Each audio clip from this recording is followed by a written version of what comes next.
이 초음파 검사를 실시를 해요. 네. 이럴 때 이제 검사를 할 때 꼭 해야 되는 것들, 이 검사를 할 때 의사 선생님한테 꼭 요청해야 되는 부분을 제가 알려드릴게요. 네. 네, 오늘 어떤 정보를 또 낚여보면 좋겠습니까, 소장님? 예, 요즘 최근에 이제 보험회사에서 과잉 진료로 보험회사에서 판단을 해서 어허. 보험금을 청구했는데도 못 받는 경우들, 이게 어떤 게냐면 실손보험에서 당연히 이 병원비는 나오겠지 생각을 했는데 청구를 했는데 못 받는 경우에 대해서 제가 한번 요즘 대표적인 사례에 대해서 한두 개. 좀 사례 하나만 좀 들어주시죠. 네. 이 비양, 여자들은 자주 생기는 이게 질환 중에 하나더라고요. 네네네. 그래서 다리에 보기가 싫게 이렇게 힘줄이 솟아나고 오랫동안 서 있으면 이렇게 저린 통장이 있었던 거예요. 계속적으로. 하지정맥류. 그렇죠. 예. 근데 나중에 보니까 그 어떤 혈관들이 다 꺼부려 꽈리 형태를 이루면서 치마입기가 꺼려울 정도로 이제 그렇죠. 너무 안 좋은 거죠. 예. 그래서 병원에 갔더니 하지정맥류입니다. 하지정맥류이기 때문에 이거는 수술을 하셔야 될 것 같아요. 예. 그렇게 이제 권유를 받은 거죠. 예. 그래서 레이저 고주파를 이용한 정맥 폐쇄술을 한 거예요. 예. 레이저를 이용한 거예요. 일단 레이저 들어가면 비싸죠. 고주파 들어가는. 그래서 이제 당연히 병원에서 된다고 해서 이제 보험회사에 그 치료 비용을 청구했으나 보험회사로부터는 보험금을 지급을 못 받았습니다. 좀 이해가 안 되네요. 아파서 병원에 갔고 하지정맥류라는 거를 의사가 먼저 진단을 해줬고 그렇죠. 입원도 정상적으로 해서 치료받았는데 왜 지급을 못 받는 거죠?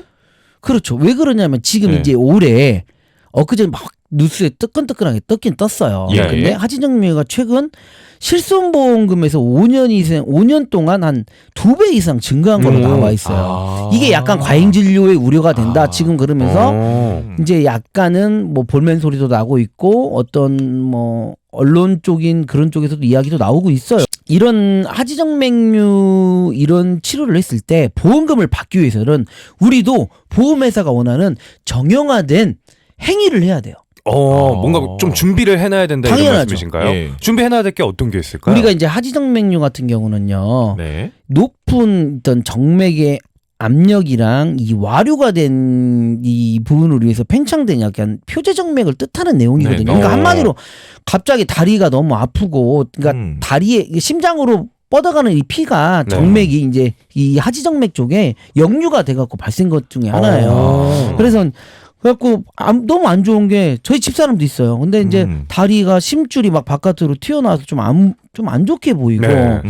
좀 막 자주 쥐가 나고 좀 서 있으면 아프고 통증 있고 장열감도 있고 막 쥐가 나는 증상도 있고 이런 것들이 있거든요. 네. 근데 이 하지정맥류를 진단하기 위해서는 어떤 임상학적 증상이랑 이학적 검사, 뭐 영상학 그러니까 한마디로 어떠냐? 너 어떤 증상이 있어? 예. 이렇게 물어보는 게 또 임상학적 진단이에요. 네. 그리고 이제 이학 같은 경우는 여러 가지 이제 예를 들어서 검사를 통해서 하는 거거든요. 영상 같은 초음파나 여러 가지 있는 거.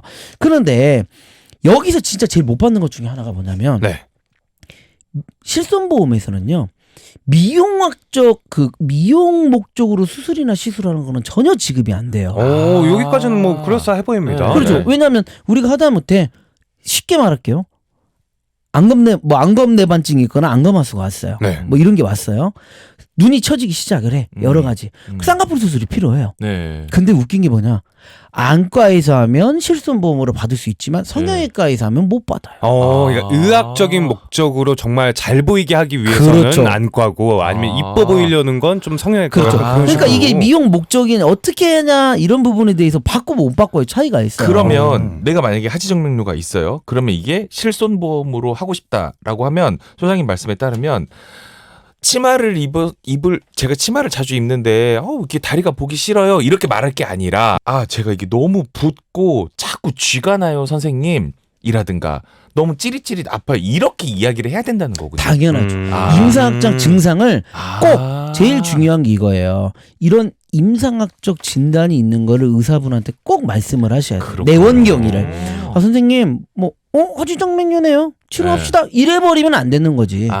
근데 그 차트에 임상학적 증상들이 써 있어야 된다는 거죠. 그럼 위 환자의 경우에는 계속적인 통증과 계속적인 뭐 장열감부터 밤새 고통으로 인해서 잠을 못 자고 있고 이런 부분들이 좀 디테일하게 써 있어야 된다는 거지. 이런 게 안 써 있으면 우리가 실손보험에서는 이거를 미용 목적으로 봐버리는 경우가 있기 때문에 못 받는 경우가 많아요. 그러니까 실질적으로 실손보험에서는 검사 목적으로 하는 것도 좀 안 돼요. 네. 그렇기 때문에 우리가 정말 이런 경우 있잖아요.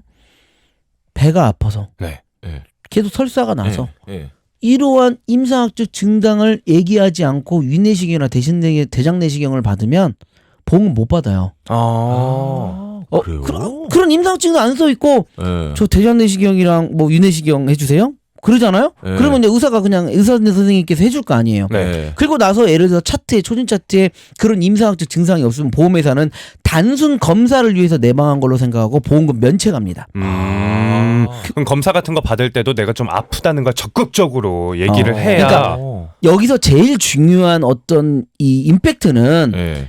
저희가 억지로 안 아픈데 검사를 위해서 막 이런 뭐 임상학 증상을 뭐 거짓으로 말을 해야 된다 이런 게 아니고 정말 내가 아파서 치료를 받을 때는 나한테 나타나고 있는 이런 증상에 대해서 적극적으로 얘기를 하고 그 적극적으로 이야기한 부분이 초진 차트에 기재가 돼 있는가를 꼭 확인을 해야 된다는 거죠. 어떻게 보면 실손보험의 취지로 봤을 때는 그게 맞는 걸 수도 그렇죠. 있겠군요. 그렇죠. 네네네. 그래서 방금 거와 같이 이런 부분들이 꼭 초진 차트에 기재가 되어야만이 네. 메모 목적이 아니기 때문에 미용 목적이 아니기 때문에 일단 받을 수 있는 단계 첫 번째를 완성을 한 거예요. 네, 그럼 다음 단계는 또 혹시 어떤 네. 게 준비되어 있을까요? 다음번에는요.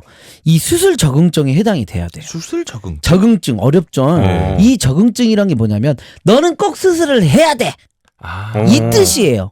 그럼 뭐 그러니까- 이렇게 서류로 있는 건가 그럼? 그렇죠. 그게? 이제 이런 것들이 있는데, 그러니까 보험회사에서 자주 날리는 면책 공문 중에 네. 하나입니다. 위 사람은 위 환자의 경우, 우리 고객님 같은 경우 수술 적응증에 해당이 안 되기 때문에 보험금 못 줘요. 그러면 적응증이 뭐야? 이렇게 네. 생각하는데 네. 너는 굳이 수술을 안 해도 됐어. 근데 왜 굳이 수술을 한 거야? 약간 이런 느낌이죠. 그거는 뭐 누가 판단을 하는 거예요, 그러면? 그거는 이제 보험회사의 의료 자문을 통해서 자문의가 하겠죠. 근데 이제 이런 부분은 좀 이따 이제 저 한번 넘어가면 이야기를 할 텐데, 이런 하진정맥류를 하기 위해서는 반드시 검사를 해야 되는 게 있는데 네. 이 초음파 검사를 실시를 해요. 네.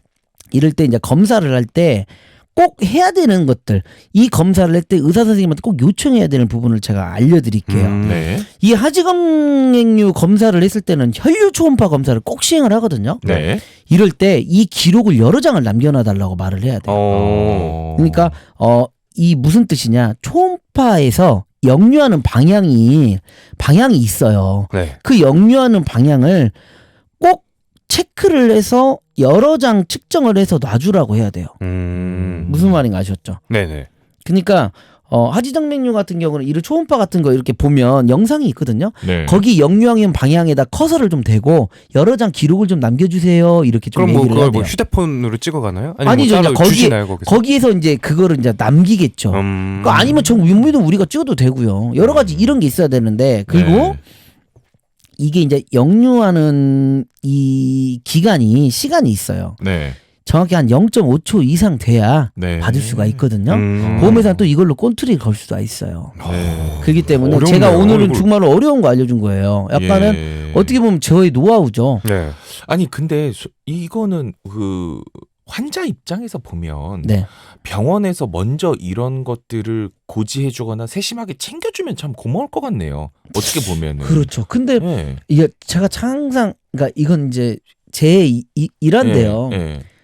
우리 환자들이랑 이런 부분 때문에 이제 병원에 갑니다. 예. 가서 이런 때문에 이렇게 왔습니다. 우리 환자분 이런 내용 있지 않아요? 그러면 이제 몇몇 의사분들께서는 예. 아, 내가 진료해서 그때 치료해서 나섰으면 됐고 당신 나섰잖아. 완쾌했잖아.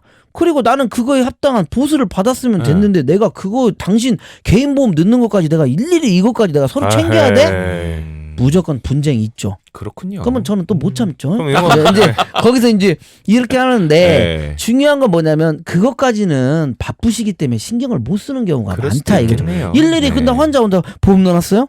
보험 약관에서는 이건 받으려면 이렇게 해주고 저렇게 네. 그렇게가 안 되죠. 그러니까요. 현실상은 안 되기 때문에 이런 하지정맥류 수술 같은 경우는 방금 제가 말씀드린 것처럼 꼭 이 부분만 지켜서 좀 미리 환자로서 의사분한테 이제 대면을 했을 때 이런 부분들을 좀 얘기를 해주면 네. 의사 선생님도 좀 적극적으로 그 부분에 대해서 이제 준비를 할 거 아니에요. 네. 그래서 방금 제가 말했듯이 검사를 하지정맥류로 인해 치료를 할 때는 미용 목적이 아닌 즉 임상학적 증상에 대해서 꼭 기재하고 그다음에 혈류 초음파 검사했을 때 기록을 여러 장 남겨놓고 네. 그다음에 이 혈역류의 기간이 한 0.5초 이상 되는 부분들을 꼭 이런 진료 기록에 남겨놓는 게 네. 이게 되게 받을 수 있는 부분에 따라서 이제 달라질 수 있으니까. 근데 이 세계 3박자 맞추면 과잉 진료고 나발이고 줘야 됩니다. 이거 다 네. 해야죠. 그러니까요. 네. 오늘 이 내용은 하지정맥류 수술을 앞두고 계신 분들 아니면 고민하고 계신 분들을 위해서 따로 이렇게 너튜브에 클립으로 꼭 반드시 올리도록 하겠습니다. 아유. 닥터